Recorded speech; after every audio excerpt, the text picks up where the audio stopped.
The Milwaukee Bucks are doing the impossible. Contrary to what everybody said coming into the year, they've started off 3-1 and look absolutely dominant. Giannis looks like the MVP, and they just beat the team that I thought was the team to beat in the East in the New York Knicks. And the crazy part is they're not even playing good yet, other than obviously Giannis.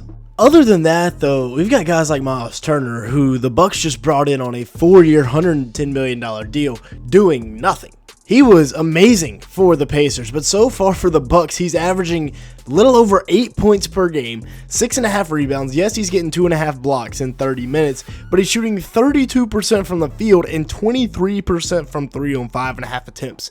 That is not good whatsoever. Now, again, it's a 4-game sample size, so not that worried because, again, last year he averaged 15.5 points, 6.5 rebounds, was fantastic for the Pacers while shooting 48% from the field, 40% from 3 in their run to the Eastern Conference Championship and then the NBA Finals. But once this duo gets going, I think it's going to be probably the best front court in the league because of how dominant Giannis is, but also how complimentary Miles Turner can be. The second guy here is going to be Kuzma, and he's got to get it together, right? I mean, he's not like he's having a bad year and it's only been 4 games, but he's only averaging 8 points a game and 4 rebounds. Now, he is getting 2 stocks in 20 minutes a game and shooting 53% from the field, but the 3-point percentage, I mean, he hadn't made one yet. It's unbelievable. Now, I know he's not exactly a sniper, but this is the same Kuzma that not too long ago was averaging 22 a game. Granted, it was in Washington, but he was still averaging 22 a game with 6 boards and 4 assists in just 32 minutes, shooting 46% from the field and 34% from 3 on 6.5 attempts.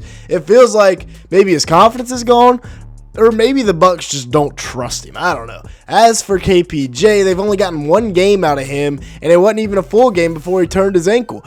We could be seeing Rollins take and run with the starting point guard spot, but KPJ, when he comes back, no matter what, is still going to be a stud because last year for the Bucks, he averaged about 11 points a game, little under 4 assists, 3.7 rebounds, did that in 23 minutes while shooting 48% from the field and 41% from 3 on 3 attempts. Now, he is out with the ankle sprain right now, but once he gets back, that's a ton of explosiveness added back into your lineup right there, as you can see. Now, as for Rollins, let's talk about him, the underrated star of last night's game against the Knicks. He currently is 3rd in the NBA in deflections per game, which you might not have even known was a stat that they tracked. But yes, that is a real stat. He's 3rd in the league, and he also just put up 25 points, 2 boards, 4 assists, and 4 steals in 26 minutes while shooting 8 of 11 from the field. Didn't miss a 3 or a free throw, navigating the pick and roll here, finding Bobby Portis rolling right to the rim, and then being able to play off Giannis. Great IQ there from Turner to set the screen, and Rollins knocks it down, and then a little 2-man game here between he and Miles Turner for yet another 3 ball, and he was also locking down Jalen Brunson. He guarded him for 7 minutes. Well, I shouldn't say locking down, but he was playing really good defense. In 7 minutes, he held him to 12 points on 4 of 9 shooting, gave up 1 assist, but also forced a turnover right here against Brunson, which led to a Giannis dunk, or a Giannis layup. If OG right there, you just get out of the way. The rest of the game, though, Brunson would go 11 of 18 for 26 points. He was a minus 19 with Rollins on him and was like a plus 14 when Rollins was off the court, something crazy like that. So Rollins had a huge impact on last night's game, and this was also a big time shot down the stretch. As you can see, about 2:42 left in a 6-point game, and he's just going to go right at Mikal Bridges, who is a fantastic defender, get to his spot and knock it down with no worries at all. And then here's the point in the video where all Bucks fans have been waiting for. Giannis, who is currently my MVP, averaging 36.3 points, 14 rebounds, 7 assists, and 1.3 steals in 32 minutes while shooting 70% from the field. It's ridiculous, 70% shooting, averaging 36 a game, and he's getting more and more one-on-one chances. Like right here, everybody circled in green is a 40+% 3-point shooter, so the Knicks don't double, and if they were going to, they didn't quick enough because Giannis just goes right past OG. And if I'm the Knicks, I don't know how I guard Giannis at this point because they've got the spacing now, the Bucks do, with 4 guys that can shoot 40% from 3 on the court at most times, and then just Giannis going one-on-one with OG. And then right here against Okporty, he just goes right by him. Got the one-on-one, beats him to the spot. Agborti tries to counter. Brunson's coming to dig in, but it doesn't matter because the spin move is too lethal, and he gets the N1 to go. And then once again, facing up, waiting for the traffic to clear out, and then just going right at OG, and this time gets into his little fadeaway game, which if he's knocking that down consistently, I mean, look out. Getting to the rim right here against Towns. Good luck. I mean, you're not going to guard him with Karl Towns. Here they try Josh Hart, and it just doesn't work. He waits for everything to clear out, then goes right to the rim. Despite the fact that there's a rim protector there, he still finishes it. He's been playing at the 5 offensively, whereas Turner plays the 5 defensively.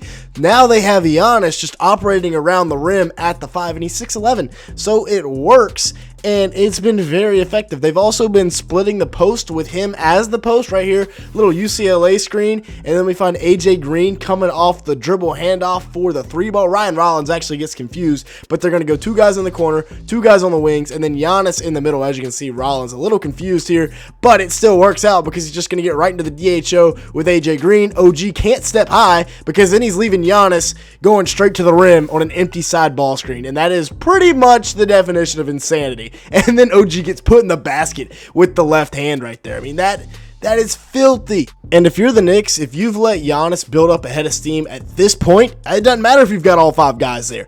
You're already beaten. That's how good and how dominant he is right now. He's on another level. There's nobody else in the league right now playing with this level of just you can't stop him other than maybe Victor Wembanyama. But then again, he's not averaging 36 on 70% shooting from the field. Like I said, Giannis is the MVP right now, and he is still fantastic in transition. And then another area where he is dominating the game is passing. Like right here, he sees 3 guys are on him, so he's going to turn around. Miles Turner's going to set the screen, the pin down on Brunson, and then Cat can't get out there quick enough. So it's an easy 3-ball for Ryan Rollins. And then right here, once again, he sees the double starting to show. Shamet tries to stunt, but gets all confused, turned around the wrong way. And as Ryan Rollins cuts, and then Taurean Prince is just going to go right to the ball, or excuse me, Cole Anthony cuts, not Ryan Rollins. But Prince is going to get the 3-ball anyway because Landry Shamet starts running in circles. He's averaging 7 assists per game this year, and his defense has been good. He was on the ball long enough to make Jalen Brunson almost tear his ACL. That's how good his defense has been, and then get it out. Game-clinching block right there with about 2 minutes left. Now, the wing depth for Milwaukee has been very good. Gary Trent Jr. not off to the most efficient start of his career, but he's still averaging about 15 points a game, and he's going to have to average that if the Bucks are going to win games because he's got to be one of those guys that can fill in when Giannis goes out. Amir Kofi has been good as well. He's knocking down threes, mid-ranges, jab step. He's got Tyler Kolek going every which way and still knocks down the 3-ball. Bobby Portis has been solid as well. The fan favorite in Milwaukee, coming off of the screen action right there, just steps high and knocks down a 3 over Karl Towns. Taurean Prince, who was really good last year, led the league in 3-point percentage for the majority of the season until Jokic took over. He's been solid as well, catch and shoot opportunities everywhere. And then AJ Green, the basketball player, not the football player, not the TikToker. He's knocking down threes at an elite rate right now, and these are not easy looks. These are all kinds of off the move and catch and shoots. Now Cole Anthony as well, another guy that they can have coming off the bench. Not exactly a wing, but a microwave guy that can come in off this bench and contribute. Like I said, Kuz, KPJ, and Turner aren't even really contributing yet, so it could get scary. But with that being said, thank you so much for watching today's video. Hit that like button, hit that subscribe button, and with that being said, thank you so much for watching.